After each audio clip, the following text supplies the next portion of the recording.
A very good evening and a very warm welcome to Ebru Africa Primetime News on this 14th day into the new year, a day that court leader Raila Odinga has named the Eurobond thieves, setting up the stage for court battles. And talk about the court battles and two individuals in Raila's list. And I'm talking about the Central Bank of Kenya board chair, that is Mohamed Nyaoga, and of course the chief of staff at the president, Joseph Kenywa, have already threatened to sue the court leader. And Kenywa, through his lawyer Ken Ogeto, said Raila's attempt to link his client to the imaginary Eurobond scandal is a product of malice and political witch hunt, which will not pass unchallenged. Nyaoga, on his part, has said that he is ready to be investigated, but will clear his name by taking legal action against court leader Raila Odinga. We have this story comprehensively in our bulletin, but first things first, let's have a look at the stories making the headlines.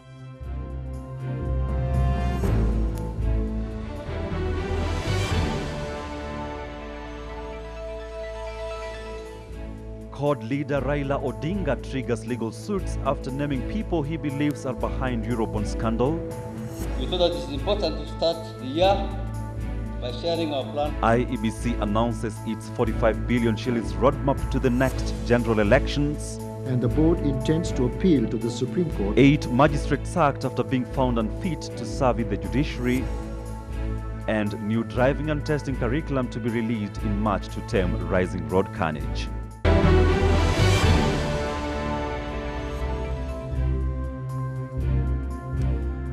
And indeed, a very warm welcome. And court leader Raila Odinga has named the president's chief of staff, Joseph Kenywa, Treasury Cabinet Secretary Henry Rotich, Principal Secretary Kamau Thuge, former Central Bank of Kenya Chief Njuguna Ndung'u, among others, as the culpable faces behind the Eurobond cash mismanagement.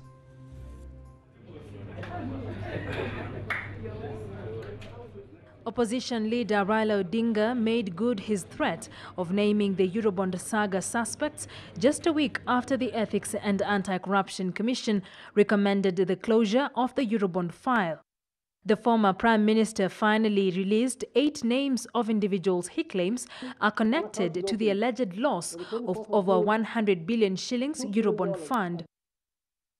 The 8 persons of interest include Treasury Cabinet Secretary Henry Rotich, Treasury Principal Secretary Kamau Thuge, the President's Chief of Staff Joseph Kenywa, former Central Bank of Kenya Governor Njuguna Ndung'u, CBK Board Chairman Mohamed Nyaoga, Acting Director for Financial Markets Department at the CBK John Birech, CBK Accountant General Bernard Ndung'u, and CBK Financial Management Director Moses Mudhui.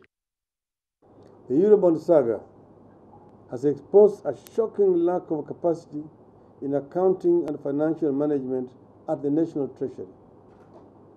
President Uhuru Kenyatta must declare this material deficiency in accounting and public financial management a national disaster and shame.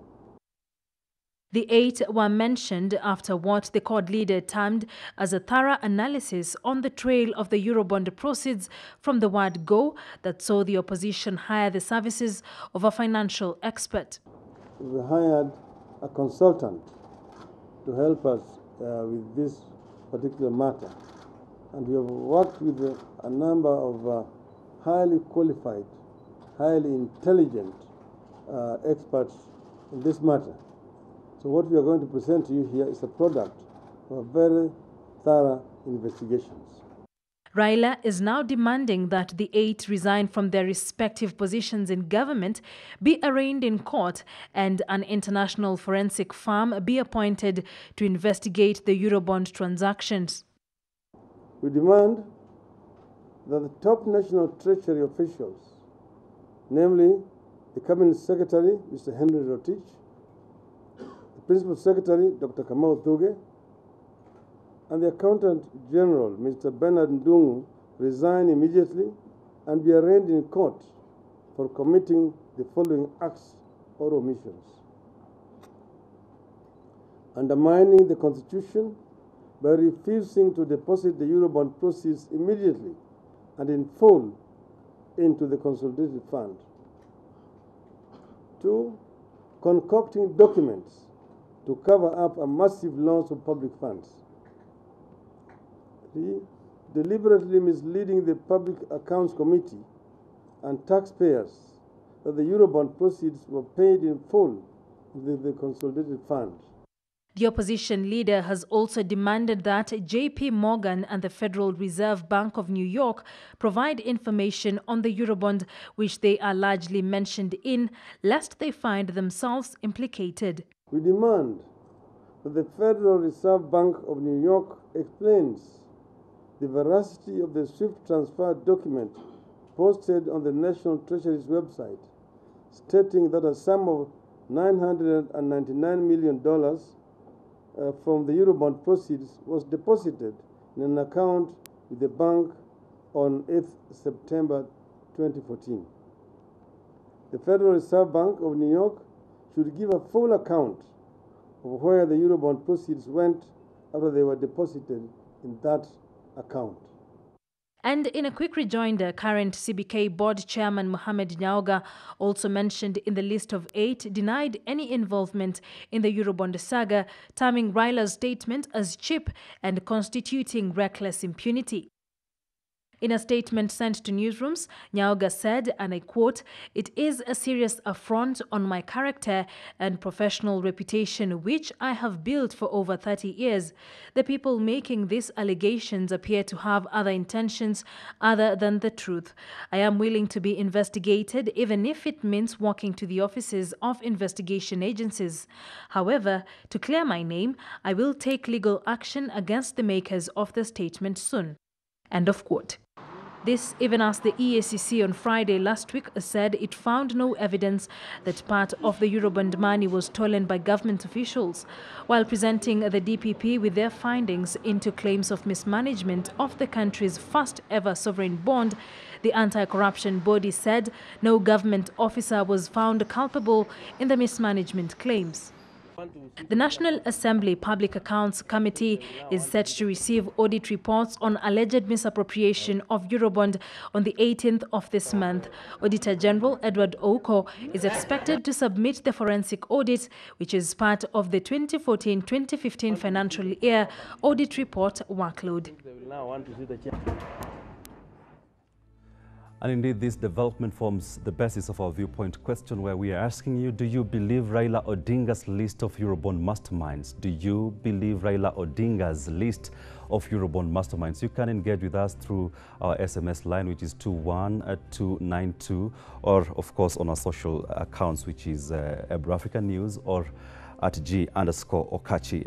We will be able to sample some of your views as we go on with this bulletin now. The next general election will be held on the 8th of August next year. This is according to the Independent Elections and Boundaries Commission, which has this morning unveiled a 45 billion shillings roadmap to the 2017 general polls. All civil servants with intentions of vying for the polls should resign by the 9th of February next year. Thank you very much. The 8th of August 2017 is the official election date announced by the Independent Elections and Boundaries Commission, with the election results expected within 7 days thereafter. We thought that it is important to start the year by sharing our plan with the country, the important steps we are taking in preparation for the next general elections, which we have fixed or is fixed by the Constitution on 8th of August 2017. The Commission did not fix the election date. It is fixed by the Constitution. We now want to move to the next level in our program. Phase 1 of the mass voter registration at the county wards countrywide is set to start on February 15th and extend to the 15th of March this year, except in areas where there will be by-election at the time of mass voter registration. Phase 1 of the mass voter registration will begin on 15th of February 2016 in all the county assembly wards, except where there is an election petition pending or where there is a by-election. There, however, will be continuous voter registration till the 10th of May 2017. Kenyans living abroad will be registered in March 2017. We shall also start voter registration for Kenyans who are living abroad in the diaspora in March 2017. But remember, in Kenya, there will still be continuous voter registration in between the two mass voter registration exercise. And so we are going to suspend voter registration on 10th of May 2017. There will be no more voter registration after May 10th, 2017. Commission's chairman Isaac Hassan says the IEBC is set to publish voter registration stations at the ward level and names of registration officers at each station before the mass voter registration kicks off next month. Start of the voter registration, we are going to publish and gazette the voter registration centers where we are going to register voters. And also we are going to publish the names of the voter registration officials. Civil servants who intend to vie for political positions have up until February 9th next year to resign, which is also the deadline for fundraising by political aspirants. The Commission is also drafting campaign finance regulations to stipulate the amount of money political parties and political aspirants can spend in the campaign, a move aimed at curbing voter bribery. We are now passing regulations. It's called the campaign finance regulations. We are required by the Constitution to regulate the amount of money a political party or a candidate can spend in an election. So right now we are engaging with Parliament on fixing amounts and limits and how they can account for the money they have spent, where they have gotten it from and how they have spent it. Politicians intending to resign from their current political parties and vie as independent candidates should do so not later than May 10, 2017, while political parties have up until May 30th to have submitted their official party symbols. Financial constraints, however, remain a major challenge for the Commission, which has a budget of 45 billion shillings. Hassan, however, says they are engaging with the Treasury to get more funds allocation for the all-important exercise.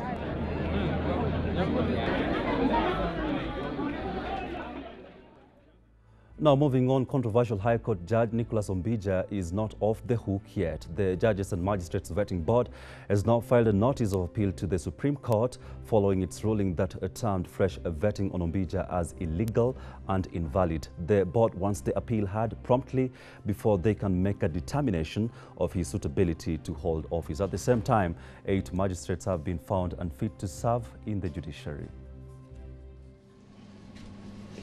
High Court Judge Nicholas Ombija's fate to continue serving in the judiciary still hangs in the balance.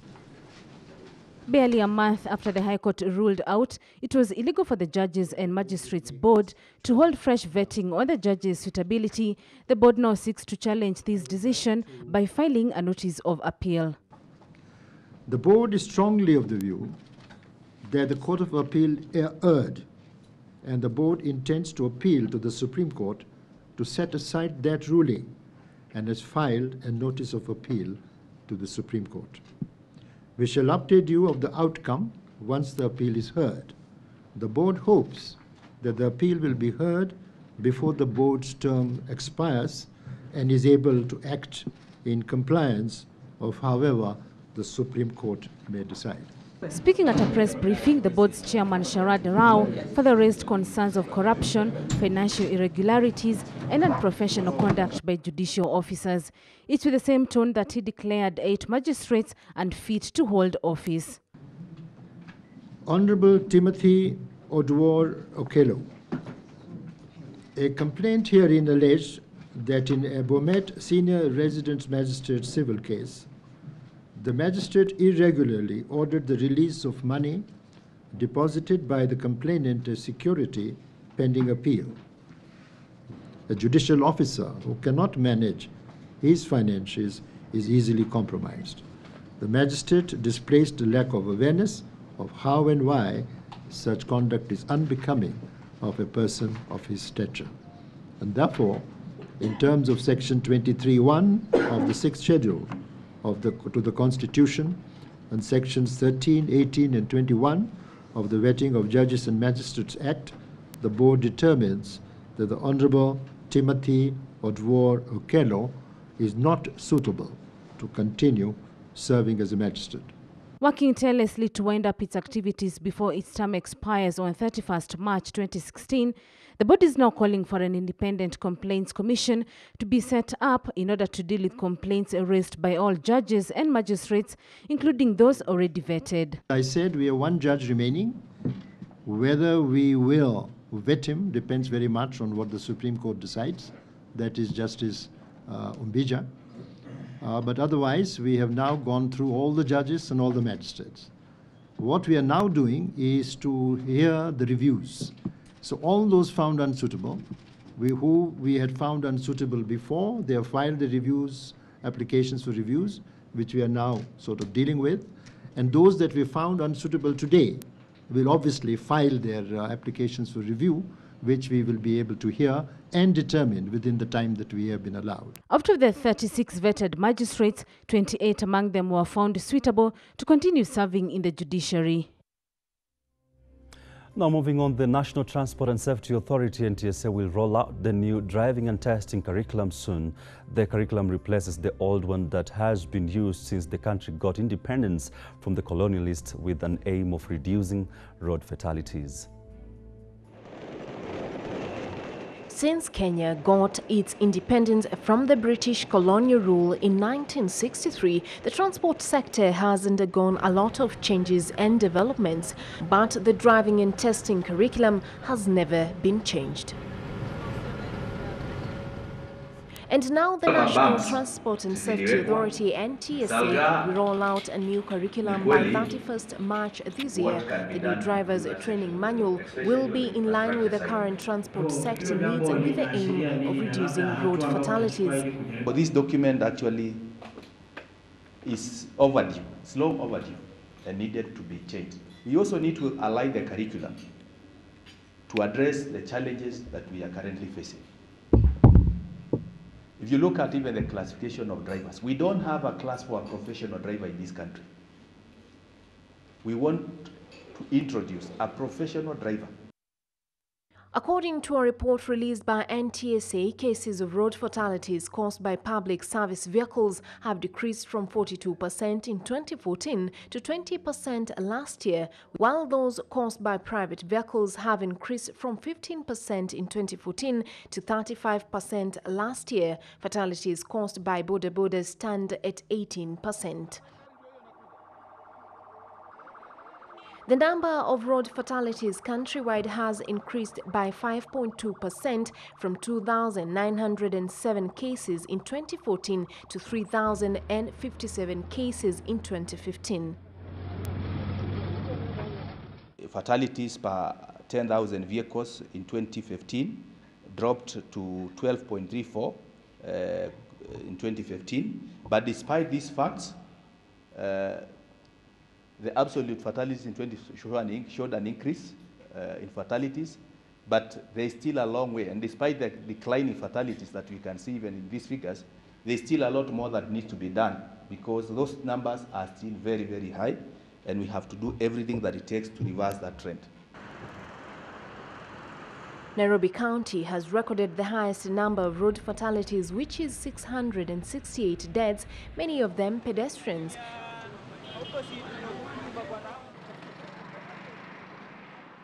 The report further indicates that many road accidents occur between 5 to 10 p.m. and during weekends.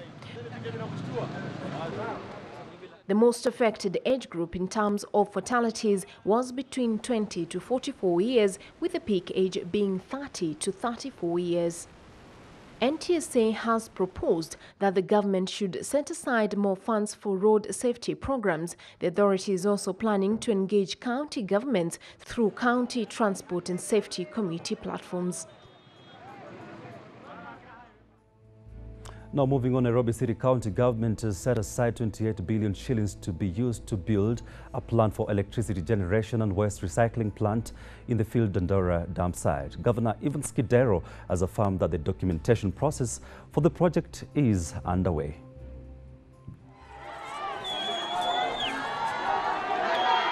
Nairobi City County Governor Ivan Skidero. He spent the better part of the day at Dandora dump site, trading on the city's garbage. He is probably the first of many leaders to have done this, according to the residents. Residents of Dandora on Thursday had a privilege that is too seldom, especially at the famous Dandora dump site, where the Nairobi City County Governor toured. After a tour of the site, the governor promised Dandora youth that the county government will fund more projects in the region and the youth in Dandora will enjoy the priority. The road that was blocked, the Jonosogo Road, we are going to open it at a cost of 200 million shillings. That is already ongoing. We are putting a lot more money to buy the equipment. We are going to spend 120 million shillings to buy compactors so that we are able to compact the waste. Pia tunaongea na wale ambayo watatusaidia kujenga kile kiwanda ya kutengeneza stima kutoka takataka. Na hii tumefika, we are at a very advanced stage, and very soon we'll be signing a contract of 28 billion shillings for the building of a plant. And this will give, because we know the young men, kuna vijana ambayo washakuwa wanapata riziki yao kutoka hapa Dandora dump site, na hao ndio wa kwanza. Kidero also promised the youth working at the site that they will not be kicked out once the mega project is set in motion. Hatujawasaidia vile inatakikana tuwasaidie. Na mimi nataka kusema hakuna mtu ambaye atawatoa hapa. Hapa ni kwenu. Kidero ascertains that the county government is working hard to find an alternative dump site, as the Dandora dump site is already full to the brim. According to the governor, this is one of the reasons as to why there is a lot of trash laying uncollected in the city. The dump site of Dandora was established and right now is running over capacity. Actually, it got filled in 1998. We've been looking for a new dump site, and even before that comes, we must improve the operations here at Dandora. The city county boss committed to monitor the site works himself by making monthly visits. Na mimi nitaketi na ma-engineers na nitawaita next week, Tuesday ama Wednesday, viongozi wenyu wakuje. Tukae na tukubaliane vile tutakifanya kazi hapa. Na mimi kila week, kila mwezi, mimi nitakuja kuangalia hii kazi inaendelea namna gani. Earlier, the county government had clarified the reason why there is too much garbage in the city, blaming it on the recently experienced El Nino rains, an excuse echoed by the governor. In other news, Deputy President William Ruto's lawyer Karim Khan wants the ICC case against his client terminated on the account that the prosecution's evidence cannot meet the threshold to indict Ruto. Khan wants the ICC judges to subject the prosecution's evidence to judicial scrutiny after some witnesses recanted and denied their evidence under oath. The oral hearing on the no case to answer motions by Deputy President William Ruto entered day 3 with Ruto's team calling for an acquittal of the Deputy President's case. His lawyer Karim Khan argued that the prosecution's evidence lacks weight of facts and that key evidence that the case was based on disappeared. Key allegations upon which this case was based have disappeared. Now, Your Honours, we're going to focus on the evidence in the record as opposed to the evidence that's not here.